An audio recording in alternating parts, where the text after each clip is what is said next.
이제 우리 하나님 말씀 같이 살펴보시겠습니다. 신약 성경 누가복음 15장 11절부터 32절인데요. 오늘도 다 자리에서 일어나셔서 하나님의 말씀을 돌아가면서 읽도록 하겠습니다.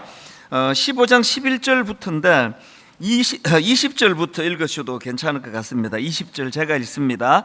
이에 일어나서 아버지께로 돌아가니라. 아직도 거리가 먼데 아버지가 그를 보고 측은히 여겨 달려가 목을 안고 입을 맞추니 아들이 이르되 아버지 내가 하늘과 아버지께 죄를 지었사오니 지금부터는 아버지의 아들이라 일컬음을 감당하지 못하겠나이다 하나 아버지는 종들에게 이르되 제일 좋은 옷을 내어다가 입히고 손에 가락지를 끼우고 발에 신을 신기라. 그리고 살찐 송아지를 끌어다가 잡으라. 우리가 먹고 즐기자. 이 내 아들은 죽었다가 다시 살아났으며 내가 잃었다가 다시 얻었노라 하니 그들이 즐거워하더라. 맏아들은 밭에 있다가 돌아와 집에 가까이 왔을 때에 풍악과 춤추는 소리를 듣고 한 종을 불러 이 무슨 일인가 물은데 대답하되 당신의 동생이 돌아왔음에 당신의 아버지가 건강한 그를 다시 맞아들이게 됨으로 인하여 살찐 송아지를 잡았나이다 하니 그가 노하여 들어가고자 하지 아니하거늘 아버지가 나와서 구원한대 아버지께 대답하여 이르되 내가 여러 해 아버지를 섬겨 명을 어기니 없거늘 내게는 염소 새끼라도 주어 나와 내 벗으로 즐기게 하신 일이 없더니 아버지의 살림을 창녀들과 함께 삼켜버린 이 아들이 돌아오매 이를 위하여 살찐 송아지를 잡으셨나이다. 아버지가 이르되 예 너는 항상 나와 함께 있으니 내 것이 다 내 것이로되 같이 읽습니다. 이 내 동생은 죽었다가 살아났으며 내가 잃었다가 얻었기로 우리가 즐거워하고 기뻐하는 것이 마땅하다 하니라. 아멘. 네, 자리에 앉아주시기를 바랍니다. 요즘 저는 이 환대라는 이 단어에 마음이 지금 굉장히 쏠려 있습니다. 그래서 이 환대와 연관된 책들도 지금 구입해서 읽고 있고요.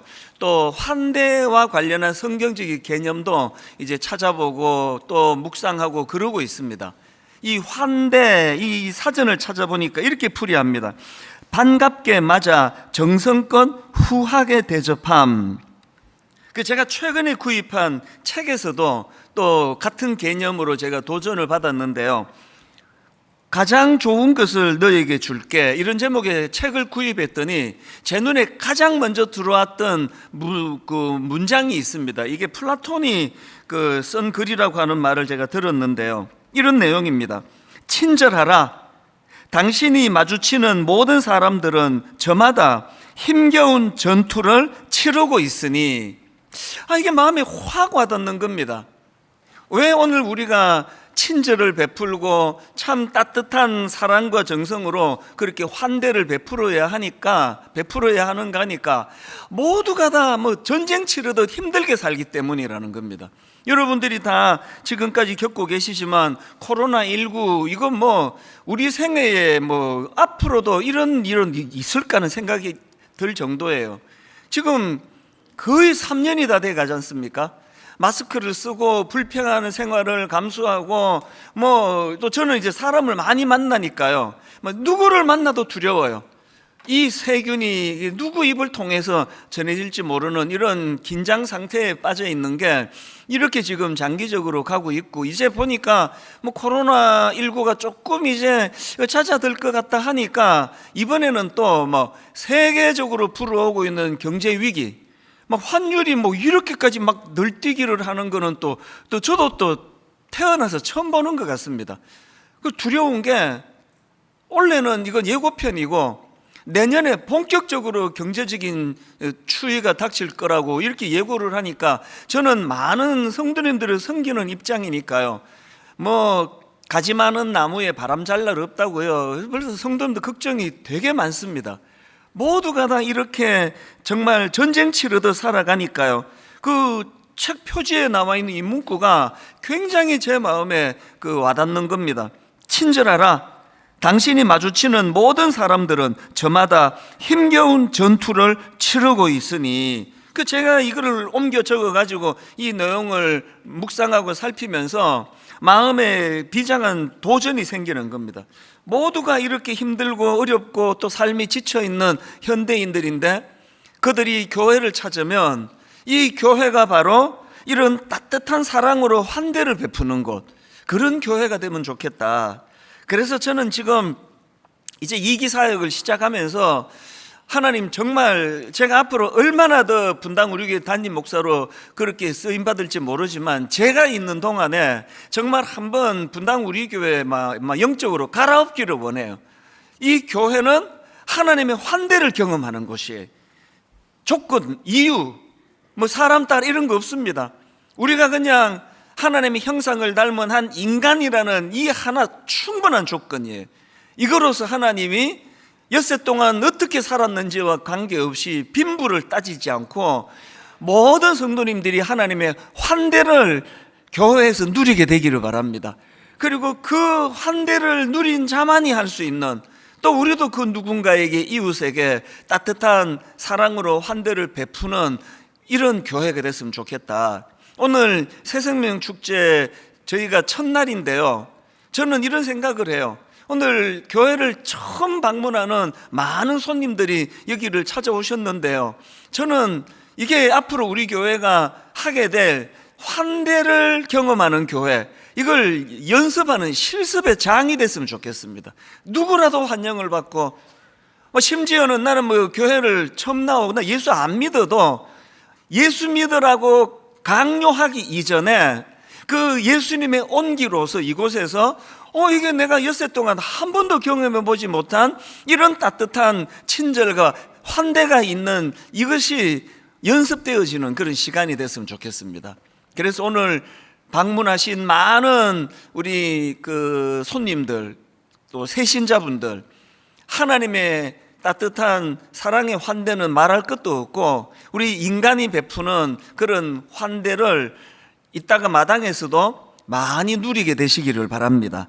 제가 오늘 이런 맥락으로 이제 이 환대를 주제로 해서 말씀을 제가 준비를 해왔는데요, 제가 지난 몇 주 동안 이 환대라는 주제를 가지고 말씀을 준비하는데 몇 번이나 제가 이렇게 울컥울컥했습니다. 마음이 이렇게 가누기 어려울 벅찬 감격이 찾아오고 눈시울이 붉어지고 이렇게 경험했는데요, 왜 그런가 하니까 저의 지난 시간을 돌아보면은 제 인생 자체가요, 자격 없는 자에게 주시는 하나님의 환대를 경험하고, 그리고 또 교회에서 수많은 어린 시절부터 어른들이 베풀어 주시는 그 사랑의 환대를 먹고 자란 사람이기 때문이에요. 그래서 추억에 많이 잠겼습니다. 어린 초등학교 시절부터 중고등학교 시절, 그때나 지금이나 공부 잘하는 사람 주목하고 잘생긴 사람 주목하고 그런 세상 속에서 저는 주목받을 조건이 별로 없었던 것 같아요. 굉장히 평범했거든요. 선생님들 눈길 한번 의식을 잘 하지 못하면서 그렇게 엿새를 살지만, 이런 평범한 제가, 그래서 주목을 못 받던 제가 주일날 교회만 가면은 저를 주인공 만들어주시는 어른들이요. 오늘 초대받아 오신 분들은 잘 모르시겠지만 저는 목사 아들이거든요. 저희 아버지가 목사님이셨는데 금식 기도하다가 돌아가셨어요. 그걸 얼마나 저를 격려하는데 어른들이 써주시는지, 그냥 주일학교 선생님들도 여러 번 그런 말씀하셨어요. 찬순이는 걱정하지 마라. 네가 어떤 앤데, 네 아버지가 기도하다가 돌아가셨는데 하나님은 너 그냥 두시겠니? 아무 걱정하지 마. 너 잘 될 수밖에 없어. 이런 사랑의 환대로서 어릴 때부터, 그래서 저의 자신감과 또 건강한 자존감, 이거 교회 안 다녔으면 절대로 생겨나지 않을 것들을 교회에서 제가 다 얻었고요. 그리고 이제 23살 때 미국으로 이민 가서는 너무나 이제 힘든 시간들을 보내는 과정에서도요, 저는 단언합니다. 교회가 저를 살려줬어요. 이 교회가 아니었으면 숨 쉴 데가 없었거든요. 한국에서 대학교 2학년 마치고 졸업 안 하고 미국으로 가서 이제 학교를 다녀야 되는데 우선 학비 대줄 사람이 없죠. 아버지 돌아가셨고. 그래서 이제 풀타임으로 막노동을 했거든요. 안 해본 일이 없습니다. 왜 안 해본 일이 없을까요? 하나 잘 적응했으면 하나만 했을 텐데 계속 쫓겨나니까 이거 하다가 쫓겨나고 저거 하다가 쫓겨나고 그러니까 뭐 진짜 안 해본 일이 없습니다. 그렇게 힘든 시간을 보낼 때도요, 주일만 기다리는 거예요. 주일만 기다리는 게, 이게 주일이 저를 살려줬어요. 주일날 이제 교회에서 진짜 그 이민교육에 저는요, 아무리 정신없이 바빠도 1년에 코로나 이전에는 한 두세 번 막 그냥 시차 때문에 많이 힘들어도 꼭 이민교회 가서 말씀 전하는 걸 제 사명으로 생각하고 있습니다. 그리고 또 이민교회 성도님이 저를 좋아해요. 통하거든요. 다 그런 어려운 과정을 다 겪으면서도, 그래서 저에게 교회는 이건 뭐 제 생명의 은인이에요, 은인. 왜 목사가 됐습니까? 빚 갚으려고요. 오늘 왜 여러분 그렇게 안 오려는 사람들을 막 그렇게 그냥 감은 이슬로 막 협박하고 그래가지고 여러분 남편, 아내가 막 가족들 여기 모시고 오려고 애쓰는지 아십니까?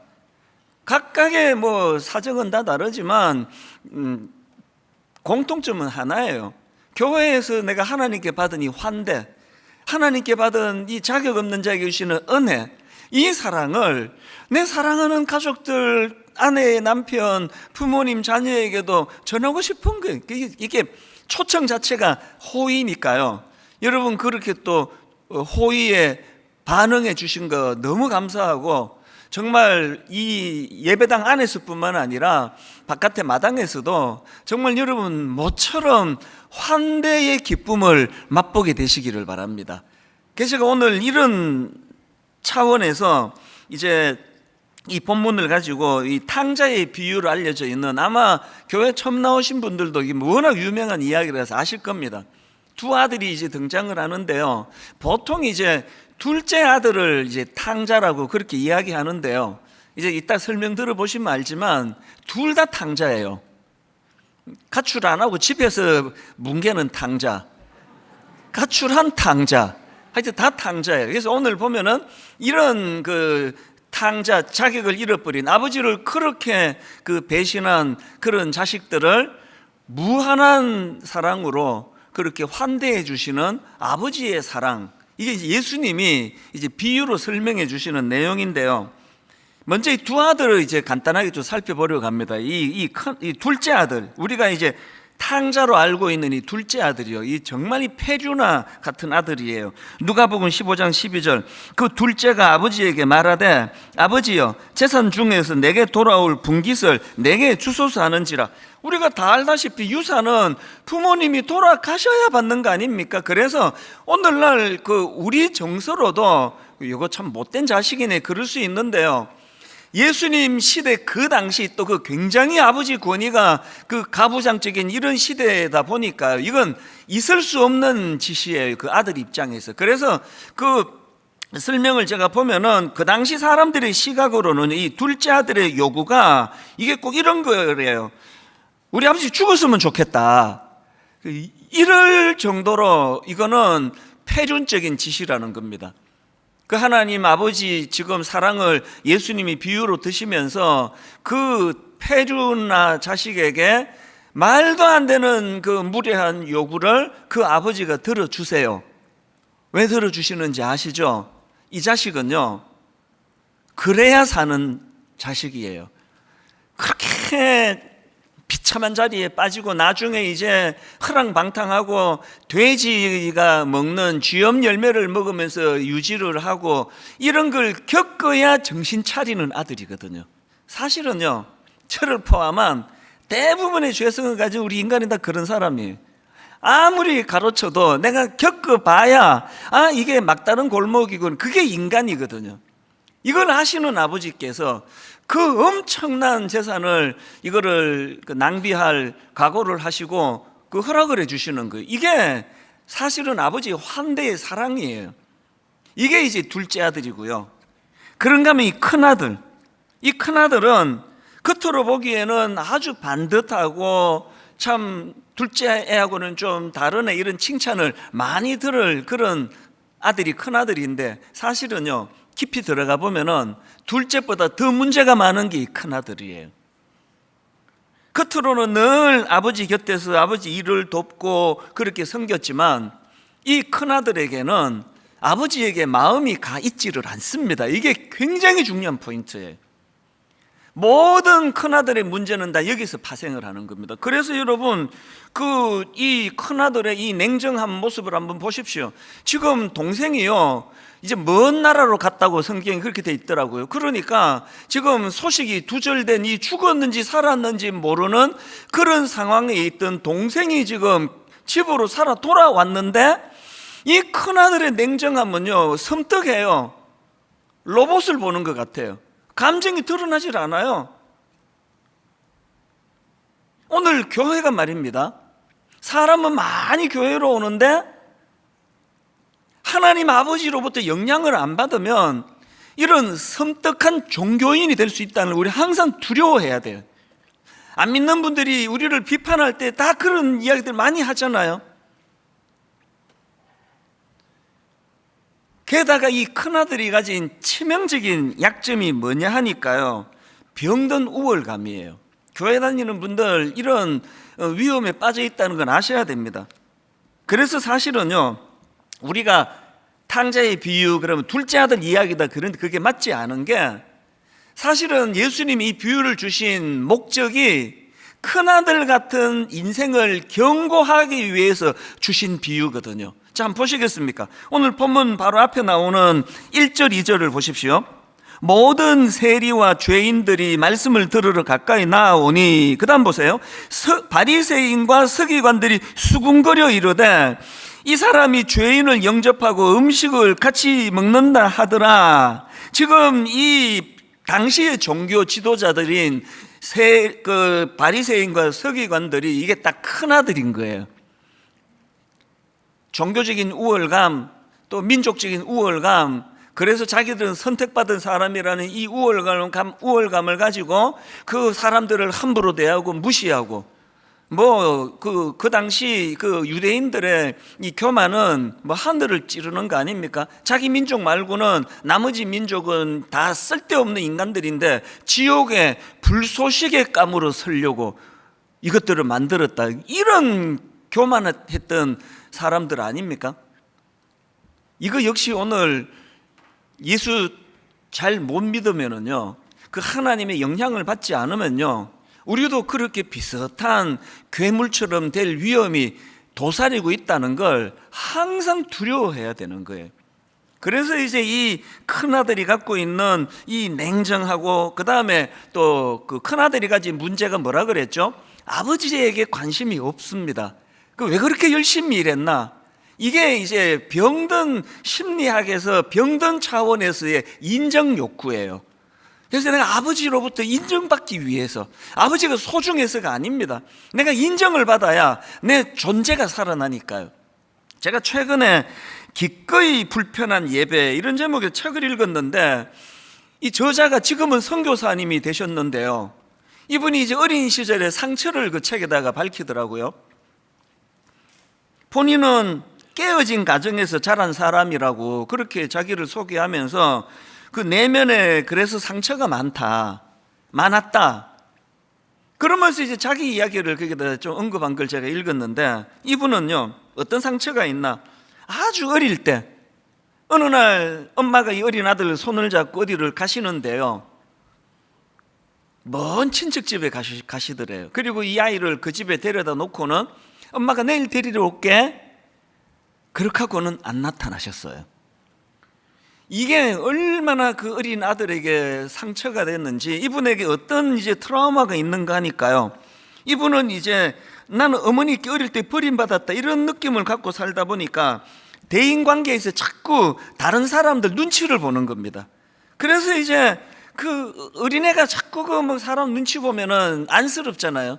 자꾸 눈치를 보는데, 내가 이제 저 사람의 필요가 뭔지에 민감하고, 또 내가 그 상대방의 필요에 민감하게 만족을 시켜주지 않으면 나는 또 버림받을지 모른다는 이런 그 강박이 이 어린 아이에게 있었던 것 같아요. 그래서 계속 이제 나는 상대방에게 인정을 받아야 그것을 통해서 내 존재감이 확인이 되는 겁니다. 요새 그 뭐 유튜브도 그렇고 그 인터넷 같은 데 보면은 이런 좀 집착하는 사람이 많다고 그러더라고요. 좋아요, 좋아요, 좋아요. 이 개수로서 자기 존재감을 확인해야 되니까 여행을 가서도요, 즐기러 가는 게 아니에요. 사진 찍으러 간대요.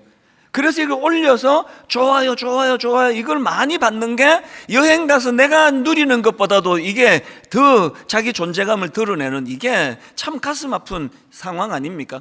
그래서 교회는요, 병원이에요. 영적으로 교회는요, 이 선교사님 어릴 때 그 상처가 많고 사람 눈치를 보고 인정받고 칭찬받고자 하는 욕구가 너무 커서 너무나 피곤한 삶을 살았는데 이분이 지금 선교사가 되셨어요. 그리고 그런 어린 시절의 상처를 그립김 없이 다 드러낼 수 있다는 건 그게 다 치유됐다는 거 아닙니까? 큰아들의 문제가 뭐라 그랬습니까? 몸은 아버지 가까이 있는데, 몸은 가출한 적이 없는데 아버지의 영향을 못 받는 거예요. 안 받는 거예요. 아버지에 관심이 없는 겁니다. 또 누가 이런 분석도 했더라고요.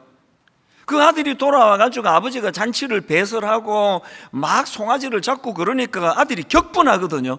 그 격분하는 그 심리 속에 뭐가 같이 있느냐? 동생은 지 목 다 갖고 다 쓴 거예요. 아버지 재산이 다 내 거라는 거예요. 이게 다 내 재산인데 왜 저 쓸데없는 놈을 위해서 내 재산을 써야 돼? 이런 큰아들이 갖고 있는 그 심리 깊은 곳에서는 아버지가 가까이 하고자 하는 아버지가 목적 그 자체가 아니라 수단인 거예요. 교회, 요즘에는 그런 이야기 많이 못 듣는데요, 상당히 많은 분들이 이렇게 예수를 믿어요. 헌금을 많이 해야 많이 받는 데더라. 주일 성수해야 주중에 손님을 많이 보내주신 데더라. 그리고 뭐 예배 빠지면 이게 또 이제 뭐 이번 주 장사가 잘 안 되겠네. 이게 하나님에게 관심이 있는 게 아니라 하나님을 거래 관계로 해서 예수 믿는 많은 분들이 옛날에는 참 많았는데요. 또 심지어는 막 어떤 목사님이 설교도 그런 식으로 뭐 헌금 많이 해라, 이거 뭐 투자다, 이런 식으로 설교하는 그런 굉장히 맞지 않은 이런 설교들도 많이 했다고 그러더라고요. 오늘 우리 초대돼 오신 손님들뿐만이 아니고 오래 예수 믿었던 저와 여러분들이 자칫하면 우리 큰아들 될 수 있다. 난 교회를 떠난 적 없는데 늘 교회 안에서 생활하는데 내 마음의 중심이 하나님을 향해 있는가? 하나님 손에 들려진 어떤 그 무엇의 축복에 관심이 더 많은가? 이런 것들을 오늘 한번 점검했으면 좋겠고요. 그래서 이제 이 큰아들, 둘째 아들 할 것 없이 둘 다 탕자인데요, 왜 그들이 탕자일 수밖에 없느냐 하니까 그들은 아버지에게 관심이 없었기 때문에 여기에서부터 파생을 했다. 그래서 제가 오늘 이 말씀을 묵상하면서 두 가지 이 대안이라 그럴까요? 우리가 이런 피곤한 삶, 늘 사람 눈치를 보는 삶, 늘 마음에 흔쾌하지 않은 이런 삶을 산다면 어떻게 해야 되느냐? 두 가지 대안을 말씀을 드리고 싶은데요, 첫째로는 아버지께로 돌이켜야 합니다. 둘째 아들이 아버지로부터 독립을 선언하고 엄청난 재산을 가지고 이제 그 먼 나라로 그렇게 갔는데요, 그러고는 이제 막 그냥 허랑방탕하게 재물 다 날려버리고 또 흉년을 맞아가지고 나중에는 이제 돼지가 먹는 그 주염 열매를 그렇게 먹으면서 살았다. 그게 16절입니다. 그가 돼지 먹는 주염 열매로 배를 채우고자 하되 주는 자가 없는지라, 한마디로 굶어 죽기 직전까지 간 거예요.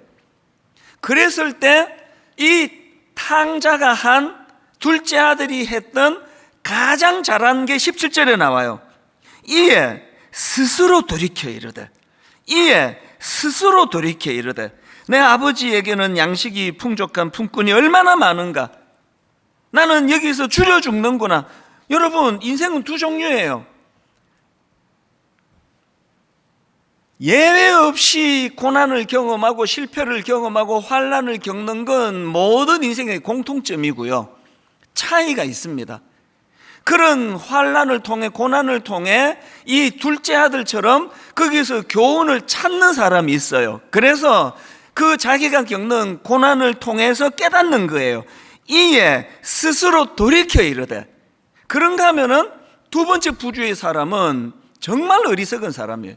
고난은 고난대로 당하면서 거기서 하나님의 교훈을 얻지를 못하는 거예요. 그냥 이거를 그 헛고생이라 그러잖아요. 이 둘째 아들에게서 우리가 배워야 됩니다. 이에 스스로 돌이키려 돼. 그래서 여러분, 이 둘째 아들이 가산을 다 탕진하고 돼지가 먹는 쥐염 열매를 먹은 이걸 불행이라 생각하시면 안 됩니다. 저는요, 이 둘째 아들에게 찾아온 가장 큰 축복이 절망에 빠진 실패를 경험하는 그 돼지우리 아니라고 생각을 해요. 왜? 그의 비참한 실패가 하나님을 만나는 도구가 됐잖아요. 그래서 저는 우리 성도님들은 뭐 귀에 못이 박히도록 들으시는 거, 기왕의 고난이 찾아오는 게 인생이고 기왕의 고난을 피할 수 없다면 어떡하라고요? 고난을 변장하고 찾아온 축복으로 만들자는 거예요. 기왕에 당하는 고난인데 모든 고난이 다 축복은 아닙니다. 모든 고난이 다 축복 아니고 고난은 안 당하는 게 좋아요. 할 수 있는 대로. 그러나 기왕에 피할 수 없는 게 고난이라면 어떡합니까? 기왕에 당했는데 그거를 변장하고 찾아온 축복으로 만들자고요. 어떻게 하면 됩니까? 이에 스스로 돌이켜 이르되. 이게 있으면 되는 거예요. 고난이 찾아오면 성경이 권면하는 겁니다. 행복할 때는 그것을 누려라, 즐거워해라, 기뻐해라, 감사해라. 또 고난이 찾아오면 그때는 깊이 생각할 때다. 깊이 자기를 돌아보고 생각할 때 하나님이 두 가지를 병행해서 주신다 그랬습니다. 오늘 예배드리는 모든 성도님들이 하나님 앞에서 주시는 이 지혜를 마음껏 누리게 되시기를 바랍니다. 그래서 고난은 변장하고 찾아온 축복이다. 그 키워드가 이에 스스로 돌이켜 이르되요. 오늘 저는 많은 우리 손님들, 교회 처음 오시는 분 초대하고 마음을 다해서 진짜 기도합니다. 저는 여러분들 예수 믿었으면 좋겠습니다. 여러분 하나님 앞으로 돌아오셨으면 좋겠습니다. 다른 어떤 목적 같은 거 뭐가 있겠습니까? 그리고 우리 교회는요, 있는 성도들도 지금 3분의 2 다른 교회로 다 안내해 드렸습니다. 사람 끌어모으려고 이렇게 하는 거 아닙니다. 그리고 가능하면 규모가 작은 교회로 가시는 게 하나님 만나는 데 도움 될 때가 많습니다. 분당 우리 교회 안 오셔도 돼요. 근데 여러분, 제 모든 존재를 걸고 여러분 권면하고 싶습니다. 여러분 이제 하나님께 돌아오실 때가 됐습니다.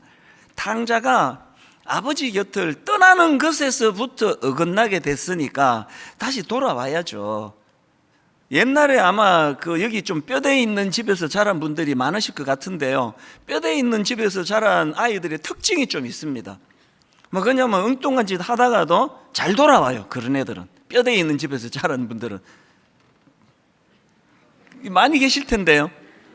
뼈대 있는 집에서 자라면 기억나시죠? 저기 건너방에서 그냥 형하고 동생이 막 머리 터지게 싸워요. 아들만 둘이 있으면 그건 거의 그 집은 전쟁터라고 저 알고 있거든요. 막 물건 날아가고 막 소리 지르고 주먹질하고 퍽퍽 그럴 때 뼈대에 있는 집은요, 아버지가 안방에서 우리처럼 막 뛰어와가지고 막 소리 지르고 안 그래요? 옛날에 뼈대에 있는 집 어른들은 그냥 안방에서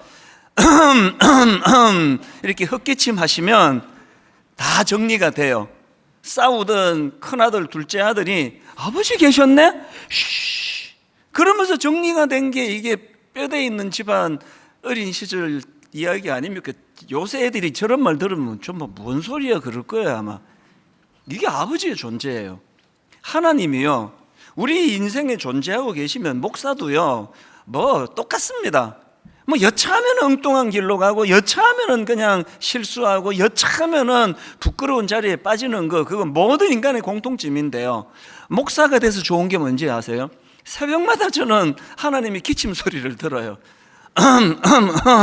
새벽마다 듣는 게 그거예요. 사실 우리 묵상이 다 그런 거 아닙니까? 나 목사지 참, 하나님 계시지 참, 내가 하나님 종이지. 그럼 멀리 안 가고 돌아오는 거예요. 멀리 안 가고. 저는 여러분 인생에 하나님이 여러분의 아버지로 좌정에 계시기를 바랍니다. 하나님이 우리 중심에 온 이 시대를 보면은요, 뭐 동성애부터 시작해가지고 이게 이 온 세상이 이게 지금 이게 뭔지를 모르겠잖아요. 왜 그렇습니까? 성경에서 말합니다. 왕이 없기 때문에 그 사사기 시대를, 타락한 그 시대를 묘사하면서 왕이 없기 때문에 사람들이 제 소견에 오른 대로 제 멋대로 행동하더라. 이게 딱 오늘 우리 이 시대를 말하는 거 아닙니까? 그래서 이 둘째 아들이 아버지에게로 돌아가는 것에서부터 인생의 질서가 회복이 되는 거거든요. 이게 제가 첫 번째 권면하는 메시지고요. 그런가 하면 두 번째로 회복을 위한 두 번째 대안이 있는데요, 제일 중요하다 생각합니다. 아버지가 베푸시는 잔치를 누리셔야 합니다. 아버지가 베푸시는 잔치 누리기. 제가 앞에서 탕부 하나님이라는 책을 언급해 드렸는데요, 이 제목이 좀 발칙하지 않습니까? 아니 어디다 대고 하나님을 탕부 하나님이라니. 근데 여기에 굉장히 중요한 의미가 담겨져 있습니다. 이 미국 목사님이 쓰신 분 책이거든요. 팀 켈러라는 목사님이 쓰신 책인데요, 그래서 영어로 된 원제가 이렇습니다. The Prodigal God. 프레디글 이거는 어떤 뜻을 갖고 있는가 하니까 무모할 정도로 씀씀이가 해픈, 이게 프레디글이에요. 그리고 또 낭비하는, 이게 프레디글이에요. 그리고 또 이런 뜻이 있습니다. 남김없이 다 써버리는, 이게 프레디글이에요. 그래서 우리말로 이거를 탕부 하나님 이렇게 정했는데요, 뭘 강조했습니까? 그 아버지 눈에 피눈물 흘리게 하고 그렇게 집 뛰쳐나가지고 탕진하고 돌아온, 그 지도 염치가 있어가지고 이제 나 아버지 아들 할 자격 없습니다, 저를 그냥 종으로 써달라고 하는 이런 모렴치한 인간을 향하여 그 아버지가 베풀어주는 그 모든 걸 다 낭비하고 무모할 정도로 씀씀이가 해픈 정도로 사랑을 베풀어 주시는 아버지를 지금 본문에서 우리가 발견하기 때문입니다. 그래서 여러분, 그 탕자 아들을 향한 아버지의 무모할 정도로 쏟아붓는 사랑을 보십시오. 20절입니다. 이에 일어나서 아버지께로 돌아가니라. 아직도 거리가 먼데 아버지가 그를 보고 측은히 여겨 달려가 목을 안고 입을 맞추니, 제가 어느 그 자료에 보니까요, 그 당시로 아버지의 권위가 너무나 절대적이기 때문에 아버지가 자식 앞에서 달리는 경우는 없다는 거예요. 이 아버지가 지금 달려가고 다 얼싸안고 입을 맞추는 것. 그리고 그 다음 22절, 아버지는 종들에게 이르되 제일 좋은 옷을 내어다가 입히고 손에 가락지를 끼우고 발에 신을 신기라. 그 다음 23절, 그리고 살찐 송아지를 끌어다가 잡아라. 어떡하라고요? 우리가 먹고 즐기자예요. 즐기자. 성경에는요, 이 잔치라는 이 개념이 굉장히 중요한 개념입니다. 하나님 나라를 잔치로 그렇게 비유를 들어 설명하거든요. 오늘 예수를 오래 믿었는데 하나님이 배설한 잔치를 누리지를 못하는 사람이 생각보다 너무 많은 거예요. 그 큰아들이 아버지를 떠난 적이 없는데 아버지와 함께 지내는데 아버지가 배설한 잔치를 누리지를 못하는 거예요. 그 아들이 뭐라 그럽니까? 나는 염소 새끼 한 마리 안 잡아주고 이 가출했다 돌아온 저 폐류나 동생한테는 살찐 송아지를 잡아주시느냐고. 왜 그렇다고요? 아까 말씀드렸잖아요. 그 큰아들이 몸은 자기 아버지랑 있는데 마음이 아버지에게 없어요. 그러니까 왜 염소 새끼 한 마리 못 얻어먹었을까요? 요구한 적이 없겠죠. 마음은 딴 데가 있는데. 이게 오늘 오래 예수 믿은 우리 같은 사람들에게 무서운 경고 아닙니까? 교회는 와 있는데 굉장히 메마른 사람이 있어요. 용서 추구도 안 하고 상대방이 조금만 잘못하면 그냥 막 길길이 날뛰고, 이 딱 큰아들 같은 사람. 왜 그런지 아시죠? 하나님이 배설해 주시는 잔치를 경험해 본 적이 없어요. 여러분 그거 아십니까? 환대? 하나님의 환대를 받아본 사람만 할 수 있는 게 이웃을 향한 환대하는 거예요. 저는 이번에 이 말씀을 준비하면서 정말 이제 분당 우리 교회는, 그래서 여러분 시편 34편 8절이요, 너희는 여호와의 선하심을 맛보아 알지어다. 느끼는 거하고 맛보는 건 다른 거예요. 그 커피 마시면 맛있대던데, 그 집 식당 가면은 되게 맛이 좋대던데, 이거 하고요, 머리로 작동되는 거하고 맛을 보는 건 다른 이야기예요. 예수 믿으면 좋은 거를 이론으로만 알고 계시는 분, 제가 한 가지 말씀만 더 드리고 오늘 환대와 관련한 말씀을 마치려고 하는데요, 이 말씀을 준비하면서 막 여러 번 가슴이 뜨거웠다고 제가 말씀드렸잖아요. 그 중에 한 사건이요, 20대 초반에 저는 하나님께 많이 화가 나 있었거든요. 우리 아버지가 교회를 위하여 금식에다 돌아가셨는데 이민 가가지고 내가 고생하는 게 이해가 안 되는 거예요. 아니 무슨 하나님을 위하여 헌신한 자식들은 1000대까지 복을 주신다고 막 성경 퀴즈도 할 때 내가 분명히 그런 거 기억하는데, 내가 1대인데, 아버지도 하면 1대, 약속을 안 지켜도 이렇게 안 지키는 신은 나 처음 봤다.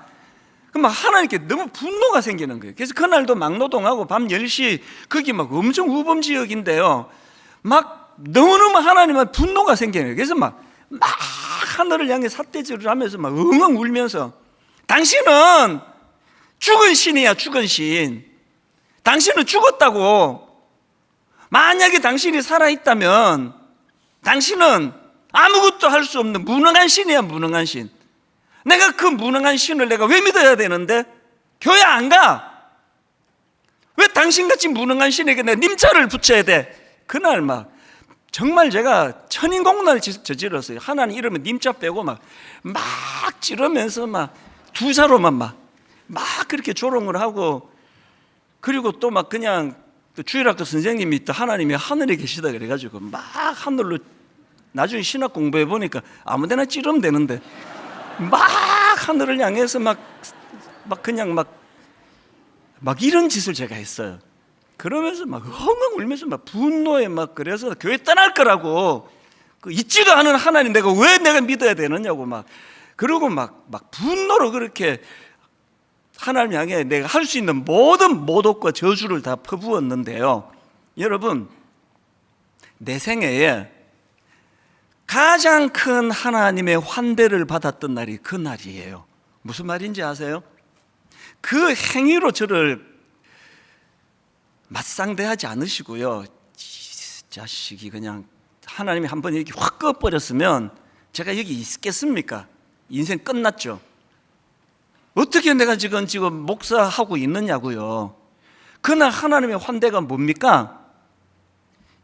그렇게 조롱하며 삿대질하며 당신은 죽었다고, 무능하다고 삿대질하는 그 행위를 보지 않으시고 긍휼히 보시는 거예요. 저 자식 저게 지금 나중에 한 20년 뒤에 분당에 있는 우리 교회를 개척해서 담임 목사 시키려고 지금 고난의 학교에 지금 훈련을 시키려고 입학했더니 어떻게 저렇게 철이 없냐고. 나중에 지금 나한테 미안할 텐데 그러셨을 것 같아요. 그 행위를 가지고 진노하지 않으시고요, 저를 불쌍하게 보는 거예요. 저 천지를 분간하지 못하는 저 철없는 자식이. 그러면서 저를 보듬어 주셨던 이 환대가 오늘 저를 만든 거예요. 오늘 여러분 여기 초대받아 오신 분 드릴 말씀이 너무너무 많지만요, 다음 주일 또 오세요.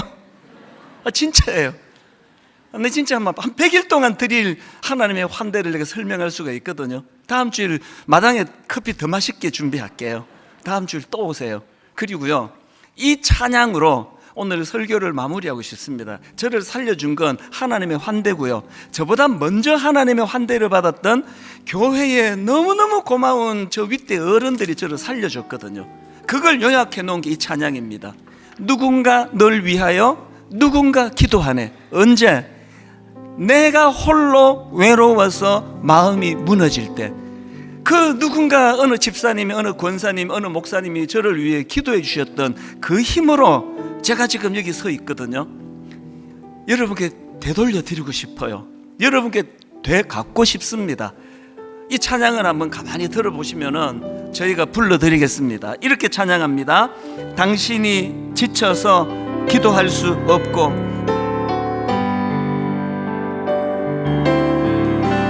당신이 지쳐서 기도할 수 없고, 눈물이 빗물처럼 흘러내릴 때, 여러분 꼭 이 사실을 기억하시면 좋습니다. 주님은 우리 연약함을 아시고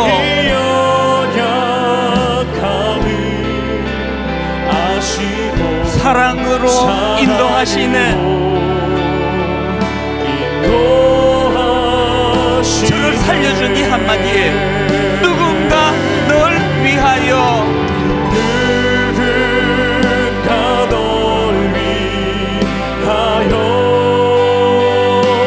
누군가 기도하네. 여러분 언제 기도해 드리는지 아십니까? 내가 홀로 외로워서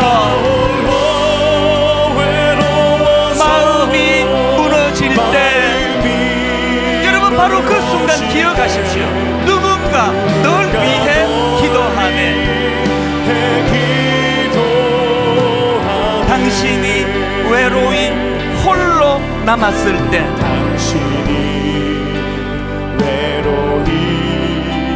오늘 수많은 아내들이, 남편들이 여러분을 향해 이렇게 호소합니다. 당신은 누구에게 위로를 얻나? 위로받을 곳이 없는 인생을 향하여 주님은 우리 상한 마음을 아시고